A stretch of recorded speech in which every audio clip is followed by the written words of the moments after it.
Hello? Okay. Hello. Okay. Um, Good afternoon, everybody, and thank you for joining Hunter and myself. My name is Chan Hori. This is Hunter Panther Deerfield. What a name, I know. And on a rainy afternoon, so thank you for being here. Really, really appreciate it. Um, We're here to share with you a project that Hunter has been developing, I think, almost the past 2 years. So, 1 year.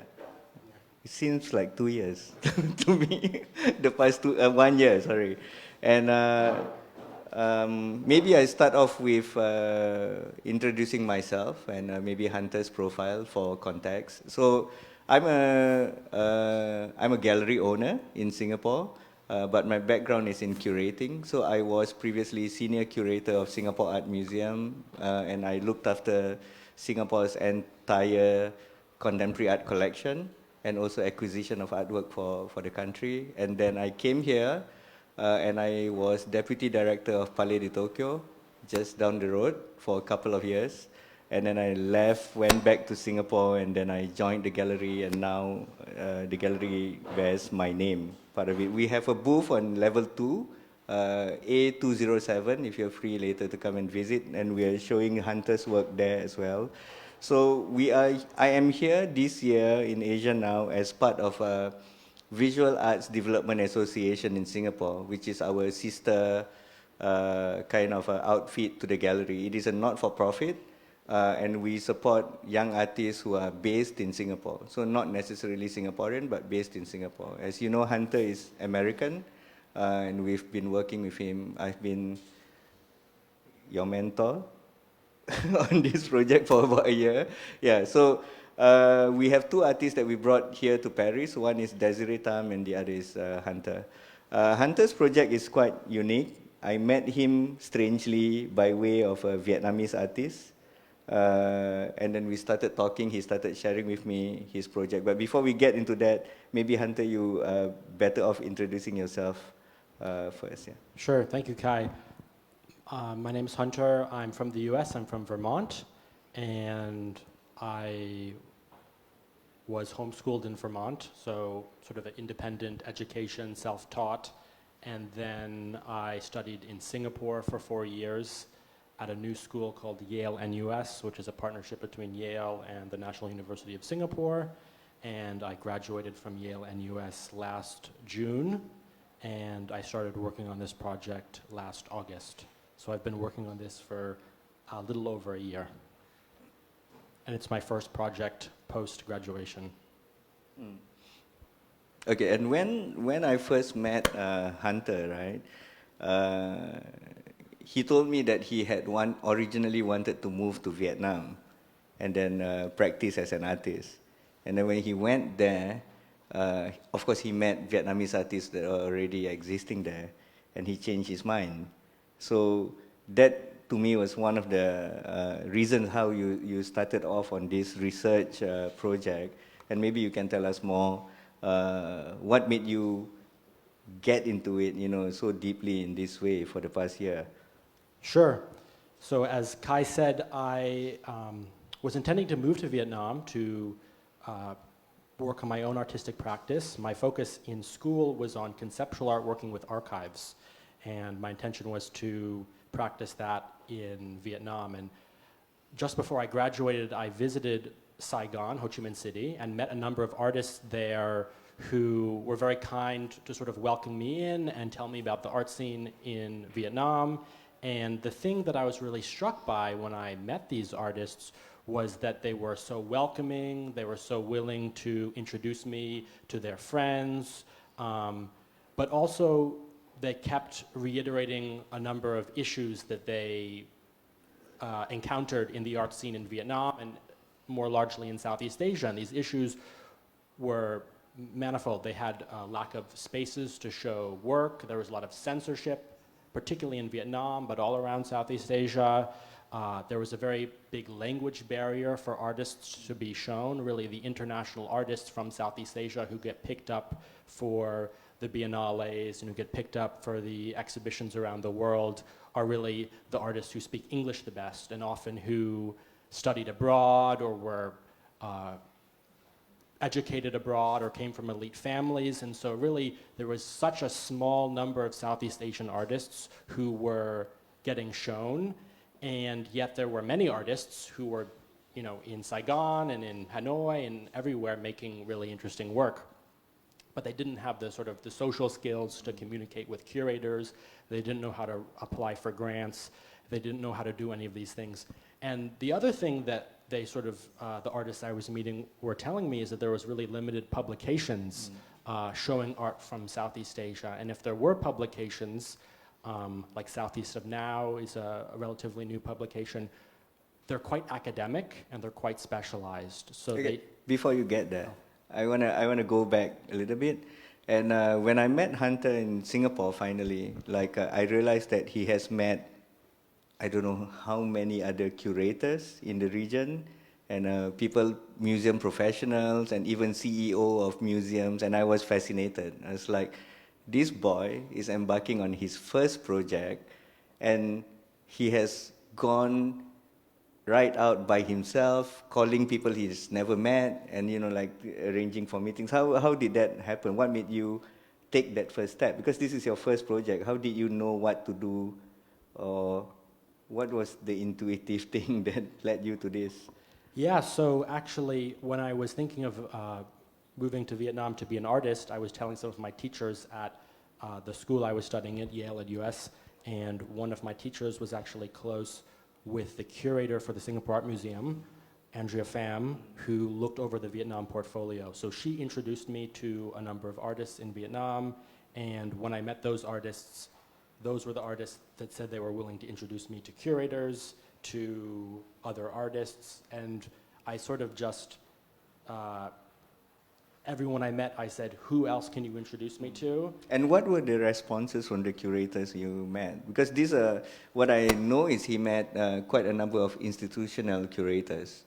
And then, of course, they gave you all sorts of feedback. Can you share with us? Yeah, well, the responses from curators really depended on the curator. I was also sort of coming in very naive and sort of saying, hey, I want to do this project that shows art from Southeast Asia in an experimental way, and I want it to be a publication, and I want it to be in the spirit of the surrealist magazines you find in Paris in the 1930s and 40s. And what I found was that the older, more established curators like Kai were very, very supportive and really took me under their wing and really introduced me to artists. And I also found that the not as a total rule, but generally, the younger curators who I was meeting, both in Singapore and in other countries, were quite skeptical of the project. And I don't know if it was a sense of competitiveness, or I think they saw me as an outsider, which I am. I'm not from Southeast Asia. I don't have any training in being a curator. And the whole project isn't particularly professional in the sense of following how perhaps they thought something like this should be done. So actually a lot of negative or skeptical feedback. One of the feedback that Hunter shared with me then was some people felt that by doing this project, it would be disrespectful to some of these artists, right? That was one of the feedback you got. Yeah, so basically what I was doing is, unfortunately I don't have the prototype that I showed Kai when I first met him, but when I met artists, I said, hey, I want to include you in this publication. I need to find a publisher, I need to find a sponsor, but I'm just collecting material now. But many times the artist didn't speak English or spoke limited English, and so what I would do is I would I would print out the artist's photos, I would stick them in a fashion magazine, I would tape it into the fashion magazine, and I would try to sort of mime what a real magazine would look like. And so I'm just showing you on my website. It was really cool. Like when I first saw it, it's not coming out yet.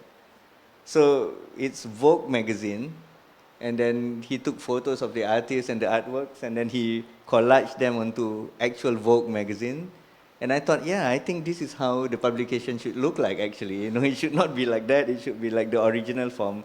It's coming up. So It seems to be frozen for yeah. some reason. Here, I'll reload the page. Maybe you might just want to show through your laptop. Okay, yeah. Yeah, so you see this was the first iteration of the magazine. So it's literally fashion magazines, and then he just collage, all the images onto the magazine. And I thought that was like, yeah, man, this is the way to go. You marry what is sort of a high fashion or what is popular culture with something that is hidden from Southeast Asia, like something in the subculture or caught between the cracks, Anyway, we'll try to make it work, and it's online, by the way. What you see here, that's the website of KIRTI, which the project is called. So you could go online and take a look at it. Okay. Yeah, it's there now. Okay, it seems to be split screen now. Yeah. Yes. So you could scroll it a little bit. The top maybe. Yeah. So you see it started like that. And so I made 8 or 9 of these, and I would just go around and show people and say, hey, I want to do this experimental publication, and crucially, I want to show artists from different disciplines, from different generations. Ultimately, I spent a year traveling around Thailand, Vietnam, Cambodia, and Myanmar, and I've met a couple of hundred artists. In this prototype that I'm showing at Kai's booth, it's only 40. It's around 300 pages, and it's 40 artists that I've met, but they're conceptual artists, they're painters, they're photographers, they're photojournalists, they're craft-based artists. What was really important for me is they're ethnic minority artists. What was really important for me is showing sort of a range of what I was finding and what the arts, what the people in these different art scenes around Southeast Asia were making. And that's actually what a lot of the curators who were critical of the project were critical of specifically. They said, why would you show photographers from Myanmar next to traditional mural painters from Cambodia? Or why would you show, conceptual artists from Thailand next to performance artists from Vietnam? And they didn't like that. And yet that was exactly the spirit of what I'm trying to do, is just sort of a collage of all the different types of characters that, I'm meeting in this region. I mean, when we look at it, the website is amazing. I think it's also got documents from academics that Hunter has invited to contribute materials. And then the question for me, I mean, in this digital world, right, Hunter? Why do you want to print a book? You could have done this all online, and it would be fine, and your life would have been much easier. And why did you want to make a printed publication? Yeah, so originally I didn't want to do a website at all. The website was actually just developed in the past couple of months. I was really firm about wanting something in print because initially I actually thought it was just going to be those collaged fashion magazines. I didn't have any greater scope for the project, and I really wanted to pass them around to curators, both in Southeast Asia but also in Europe and in the West, to really introduce them to these artists from Southeast Asia, but also to pass these collage magazines to other artists, because the thing you find is that artists from a particular group, clique or group or hierarchical position in Vietnam or Thailand or Cambodia are often quite isolated from artists in a neighboring country of a different discipline. And for me, what was really important is just getting all these people to show their work together, to sort of interact in a more experimental, playful, or fluid type of way, and having a physical object that contained all of this different work was really important as, I don't know, as something that I think there's a different type of transmission that you get from a print publication, and I think that in today's increasingly digital age, websites are sort of easily dismissed, or they sort of they can be forgotten. When you look for these artists, right? I mean, this is an interesting one. What do you look for specifically? Because in later when you see you take a look at the prototype here, there are some artists that are established, have shown in museums and all that, but there are many more like this that will never ever see the light of day in Vietnam, for censorship reasons and for various other reasons. So what do you look for when you look for an artist to visit, to feature? Well, yeah, the thing that I do is when I meet someone, I say, hey, I'm working on this project. I just want to include people from Southeast Asia. They can be artists, they can be academics. I have in my document section, I have UN policy advisors, I have urban theorists from Yale, I have all sorts of eclectic material. So they don't have to be artists per se, but when I meet people, I say, hey, I'm doing this project.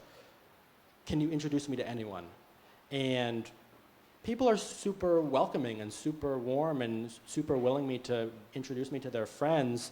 And so, I'll fly into, Yangon on a Monday, and I'll have a meeting with some artists, and they'll make a whole list of people for me to meet. And then every day, I'll meet 6 to 7 people every single day.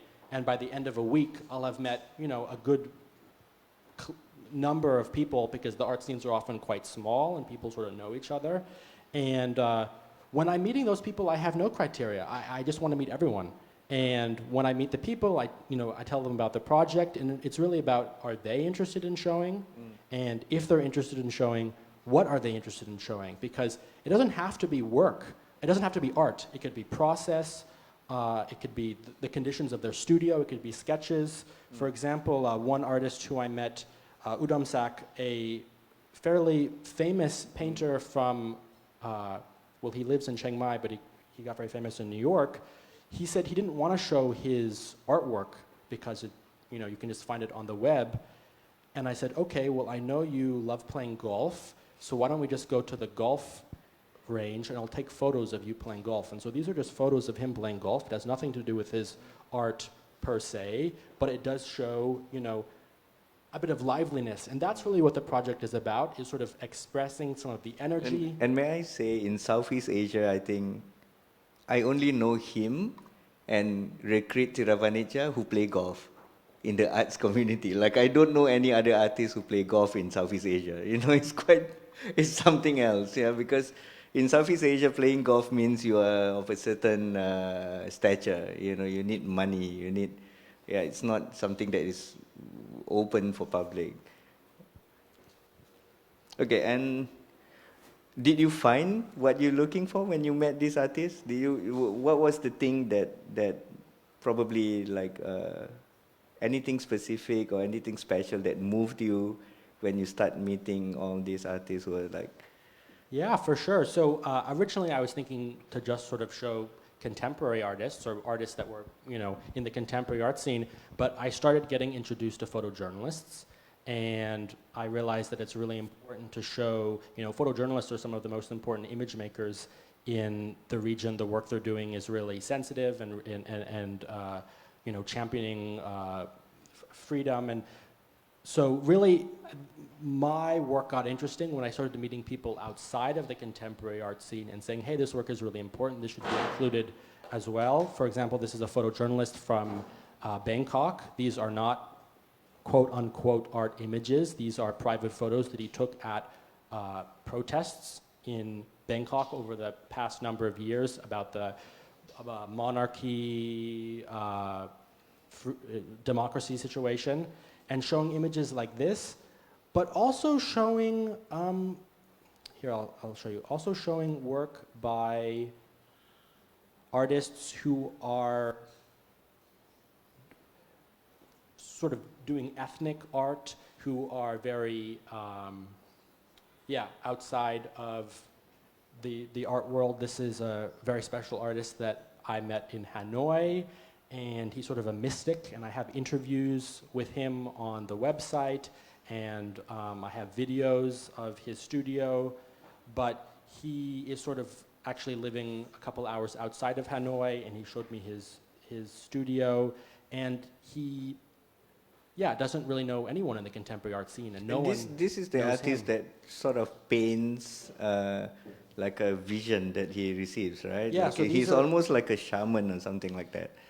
Yeah, so these are all visions that he gets, and I have a couple of interviews with him on the website where he explains, it all has to do with, he's from the Tay ethnic minority from Vietnam, and it sort of interweaves the cosmology of the Tay people with his own sort of divine visions, and it's really powerful stuff. So I do encourage you to check out his work and his conversations on this archive website. I would say when I first when Hunter met me, and then over time we met a couple of more times, and he showed me the artworks and the artists that he has met. And one of the things I remember telling him was that, you know, this is the work that should be done by the museum curators. You know, I'm so appalled that the museum curators are not doing this, at least those in Southeast Asia, and then this guy who's just graduated from school and so curious is doing it. My next question to you is, what kind of readers are you looking for? You know, like what do you think readers or people who go to your website now that you have a website will get from it, and what do you want them to take away with them? Yeah, so a question people often ask me is, who's your audience? And I honestly don't know who my audience is. I'm just sort of doing the project, and I didn't expect I'd get this far, but somehow I did. And I suppose the audience is people who are interested in work from Southeast Asia, or interested in art in general. It doesn't even have to be a specific focus on Southeast Asia, but people who are interested in art, people who are interested in this sort of whole social scene. I hope that it benefits the artists themselves who are showing, gives them some sense of exposure. I'm going around showing this project to curators and people who are collectors and things like that, but also introducing the artists to other artists. They're seeing their work in a new context, and the thing that artists who I've been meeting and asking to include their work or have been really positive about is they're excited to see their work next to artists, even from their own country or their own city that they don't know. And that's sort of just like exciting for the artists themselves.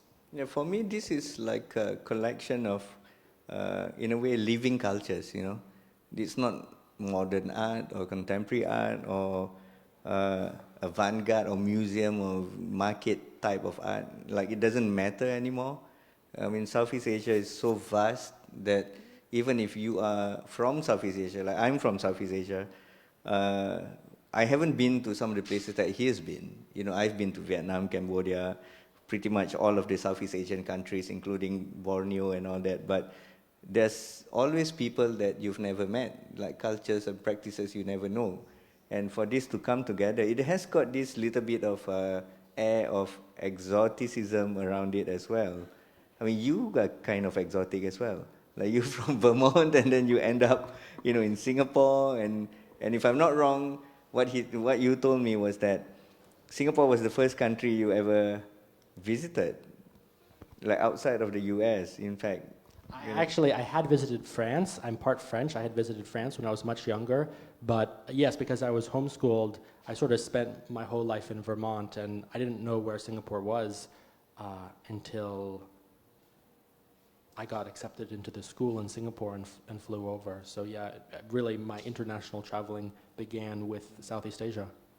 So we are basically here to kind of give a platform for Hunter and this project. And what we are looking for is hopefully to get a publisher, who would want to undertake this journey to the next step with him. And we've been talking to, I think you've been talking to a lot of great people. Just 2 days ago, we met Thierry Raspile, who used to be the director of Museum of Contemporary Art in Lyon and the Lyon Biennale. And then a few months ago, Hunter, you came to Paris and you met curators from Palais de Tokyo, people from l'École des Beaux-Arts and all these things. But it is uphill struggle, no? Because I think the idea of a physical publication today is a big deal, like it's a lot of investment, and so probably from here you might want to reconfigure your approach, or take on new paths rather than what you set out in the first place. Do you think you do that? Yeah, well, I'm definitely going to be reassessing the project after Asia Now, thinking it over, thinking how to tweak it. But the thing that people have kept saying to me is that something physical is really important, and that the main people I should be going to is all the museums. All these museum bookshops and places like that really don't have much on Southeast Asia, and probably nothing in an experimental format such as this. Maybe we should take questions. Yeah, open it up. Yeah. Also, maybe I can pass this. You want to pass? Yeah. Yeah. So this is a prototype. I only made 5 copies of these, but I made a bunch of copies of those, which are giveaways. I can just sort of pass this around for you guys to look at. Should we give away this one now? Yeah, as well. Yeah. If you can pass it around. And yeah, please just opening it up to questions. Yeah. Yeah. The photos are beautiful. Did you take all the photos yourself? So it's a mixture of artists providing me their own photos, or me taking the photos. So for example, these are photos that I took on a camera that I have, and these are photos taken actually in the street. There wasn't enough light to take photographs of the artist's work in his studio, so we took it out into the road, and these are just taken on my phone. So I'm sort of just using whatever options I have around me. But if the artwork is in the studio, I probably took the photos.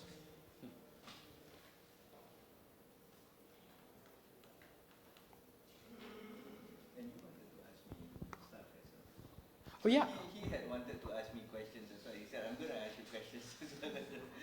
So I don't know. Yeah, Kai, I just wanted to ask you, why did you sort of take me on, or sort of support me in this undertaking? So I love to discover new ideas and new spirit, and I work with a lot of young artists all the time, and as a curator, I also love this idea of discovering somebody, something, some project, probably that's part of me being egotistical, but I love having that, something new, and the crazier it is, the better for me, like I love really strong statements, people who are daring, artists who are daring, and when I first met him, I couldn't decide, like, is this guy an artist, or is he a curator, or is he like a writer or photographer, and then it didn't matter.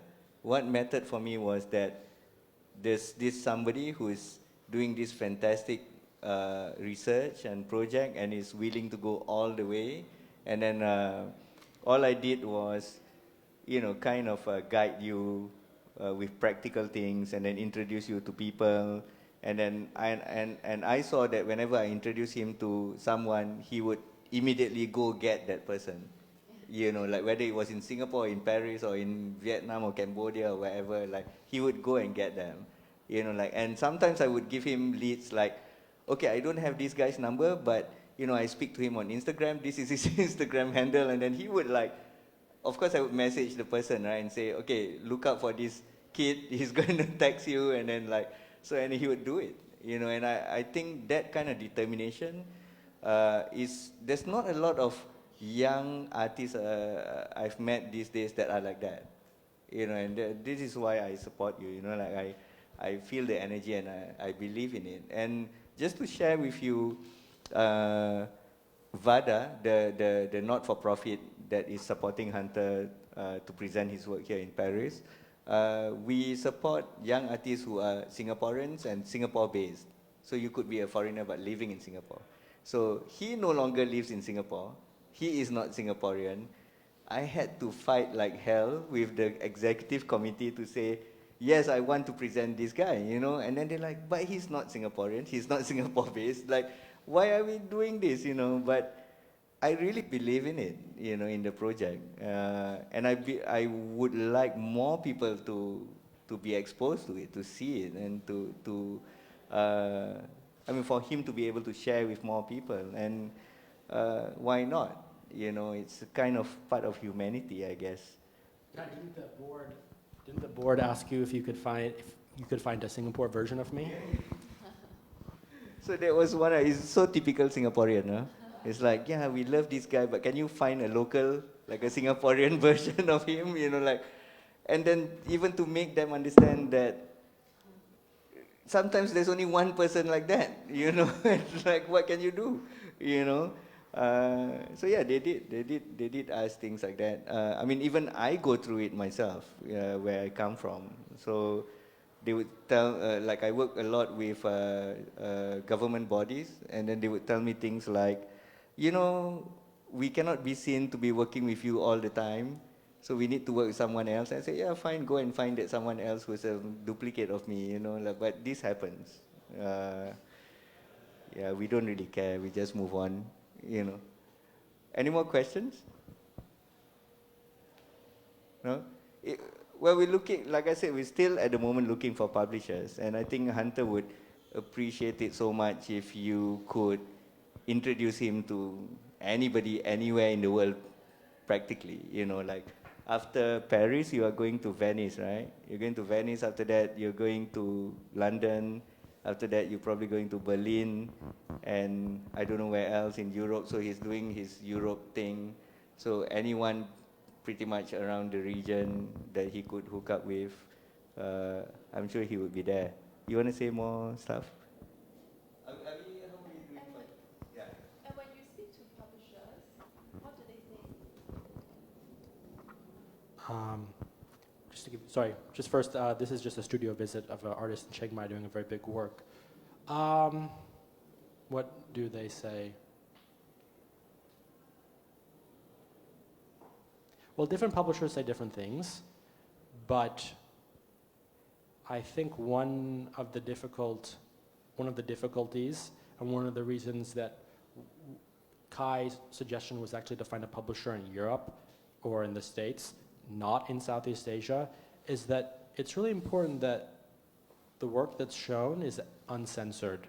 And there's nudity in there, there's all sorts of politically charged material, blood and gore, etc. And publishers are hesitant to sometimes show that material, which is unfortunate because every thriving art scene really in history, since there's been publishing, really needs a publishing component. You know, the surrealists and all, you know, all these avant-garde movements had that sort of experimental publishing wing or faction. So we're still looking, and I have faith that in one form or another we'll figure something out.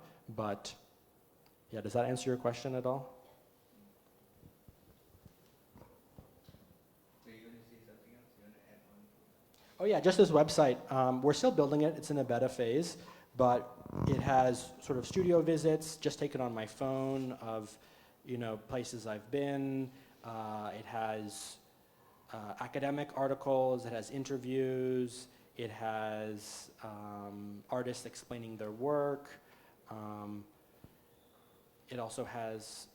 Yeah, this calligraphy thing is quite interesting. Oh, Maybe you want cheers. to talk a little bit about it, because if you see it in the prototype, it looks like a guy just making Chinese calligraphy, but actually it's quite a subversive thing that he's doing. The Vietnamese calligraphy. Yes. Where is that Tien Vei group? Okay, here we are. Yeah, basically it's just again, not contemporary artists per se. It's an avant-garde calligraphy group based in Hanoi, and they're sort of outside of the contemporary art scene. I asked them, how is the calligraphy avant-garde? And they said that, well, they're using Nom script, which is a traditional Vietnamese style of, or script of writing that unfortunately nobody reads anymore. So they're using that script, but it's more like the expression of what the script the feeling and the look of what the characters evoke in the person, It's not the not semantic. showing on the screen, but it's on the Oh laptop. dear. You guys can see here. But it's in the prototype. But yeah, it's in the prototype and it's on the website, and And the other thing about this guy, right, that's interesting to me is the fact that, you know, Vietnam is one of the few countries left in the world that's communist, basically. And these guys, and in Vietnam, when you meet contemporary artists, pretty much everyone is anti-communist. But these guys are pro, you know, and because of that, they got prosecuted by their own. well, yeah, that's why they're outside the contemporary art scene. I believe they have a favorable relationship with the government, and unfortunately in these countries, the contemporary art scene is not supported by the government, and so vice versa, if you are supported by the government, you are not in the contemporary art scene. So there's a lot of this in between, you know, kind of things that's happening. So normally when we go to museums, we go to galleries, you just see. First, I think it's an edited version by curators, you know, and depending on what the curator feels like, if he or she feels like showing, you know, anti-government kind of work, and then you see anti-government work from Indonesia, from Thailand, from Vietnam, but the range is really, really wide. You know, there are many artists who are, for example, pro-government, and they are really a central part of the contemporary art ecology in all these different countries. But normally they are shunned by their own community. Like other artists do not want to talk to you if you're pro-government, you know.